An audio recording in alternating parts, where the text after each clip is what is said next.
ce que vous avez entendu, ce qui se passe à l'est du Congo, ça peut paraître loin, mais savez-vous que l'Europe y joue un rôle direct et mortifère? Alors commençons par le début. À l'est du Congo, au Kivu, la frontière avec le Rwanda, la guerre a causé environ 6 millions de morts. Certains estiment d'ailleurs que la moitié de ces morts seraient des enfants, imaginez-vous. Alors aujourd'hui, on parle surtout du groupe dit rebelle du M23 qui déstabilise la région. Et en fait, avec l'aide du Rwanda, ce groupe occupe aujourd'hui une partie du territoire congolais. Et le rôle du régime rwandais est fondamental. Les Nations Unies ont constaté que le Rwanda ne livre pas seulement des armes ou de l'argent, mais a même des soldats sur place. Le secrétaire général des Nations Unies, Antonio Guterres, a d'ailleurs appelé le régime rwandais de Kagame à cesser de soutenir le M23 et à se retirer du territoire de la République démocratique du Congo. Parce qu'il s'agit vraiment en fait d'une violation de la souveraineté du Congo et du droit international. Et que va chercher le régime rwandais en République démocratique du Congo? En fait, cette région est hyper riche en minerais, ressources naturelles, notamment le cobalt et le coltan. Ce sont des minerais essentiels pour les multinationales européennes qui servent entre autres pour les smartphones, les batteries, mais qui sont aussi utilisés dans l'industrie de la défense, dans la transition verte, l'aéronautique. Et donc, le Kivu contient 60% des réserves mondiales de coltan à lui tout seul. Imaginez-vous l'importance stratégique de cette région. En d'autres mots, la guerre, les massacres, la déstabilisation à l'est du Congo arrangent bien ceux qui veulent voler les richesses naturelles, les matières premières du Congo. Et sans surprise, un groupe d'experts des Nations Unies a constaté qu'en 2023, le Rwanda a enregistré une hausse sans précédent de ses exportations de coltan, une augmentation de 50% par rapport à l'année précédente.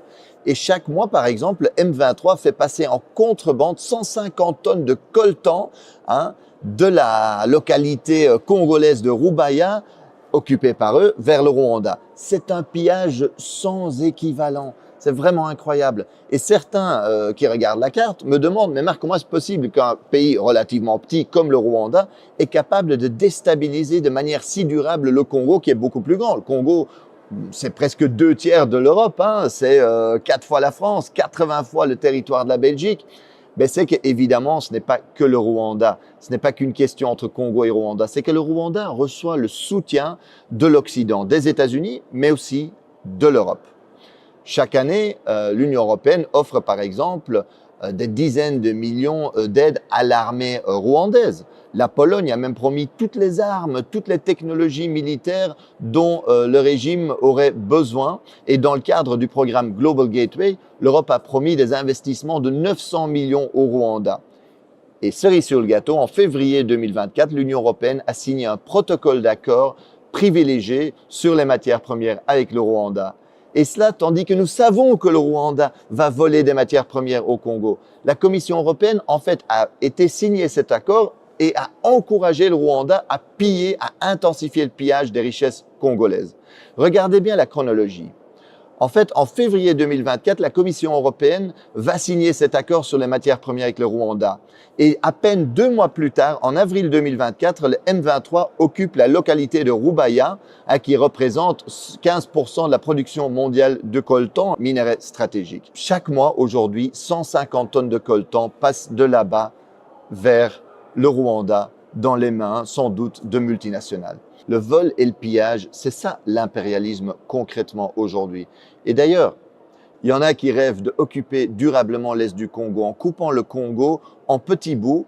C'est ce qu'on appelle communément la balkanisation, pour mieux voler les richesses et les ressources du Congo au profit des multinationales occidentales. Dans le Financial Times, l'expert Jason Stearns est clair. Cette guerre pourrait se terminer relativement rapidement. Il rappelle qu'en 2012, en fait, le M23 avait été battu. Et ce n'était pas seulement à cause de l'action de l'armée congolaise et de ses alliés du Sud, qui avaient battu militairement le M23. C'est aussi parce que les soutiens internationaux du régime rwandais avaient suspendu son financement. Et que donc, eux, ils avaient dit, voilà, à cause du rôle que vous jouez au Congo, on ne va plus vous financer. Barack Obama avait appelé Kagame pour lui dire d'arrêter le M23.